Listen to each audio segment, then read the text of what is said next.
This is going to be a position to work on shoulder stability. It gives you 3 movements that you can do lying down to put some stress on the shoulder while taking it into a stretch position. So I'm going to lie down on my floor, and I have a pillow for a little bit of head support. I'm going to go through 3 motions that all go on my side. The first one is going to involve me holding a light weight if I'm able to. I'm going to come very slowly forward, letting my arm come down to where it's parallel with the floor. Now with this, I want to make sure that my shoulder does not shrug up towards my ear. I don't have to jam it down as hard as I can, but I want it to be slightly down, just to where my arm is parallel, and then come back up slowly.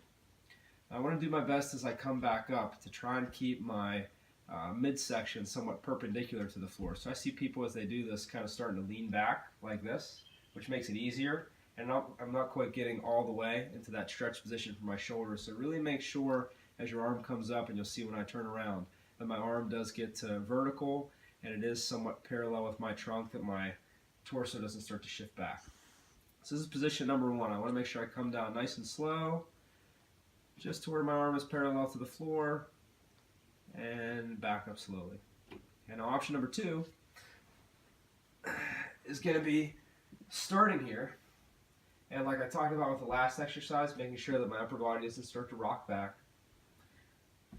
And here, I'm going to let myself start to rotate my whole upper torso backwards. So I'm going to let my upper body and my shoulder kind of move at the same speed as I come back, with the goal of getting my shoulder blade towards the floor.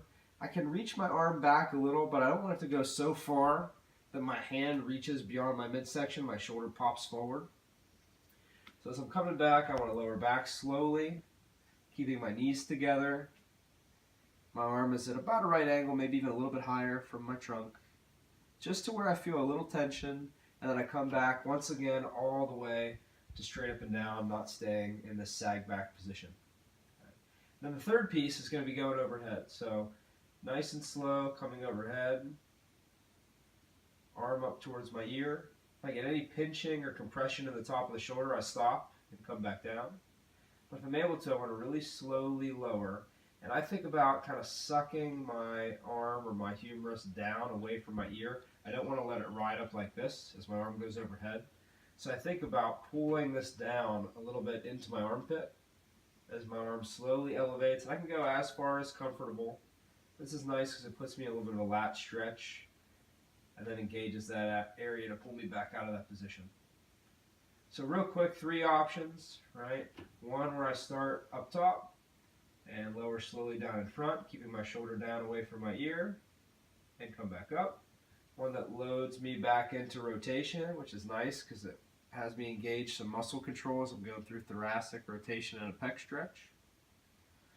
And 3rd on the list is more of loading my lat and taking my shoulder through this abduction range of motion as I come up overhead. Always trying to stay short of any pinching or compression in the top of the shoulder.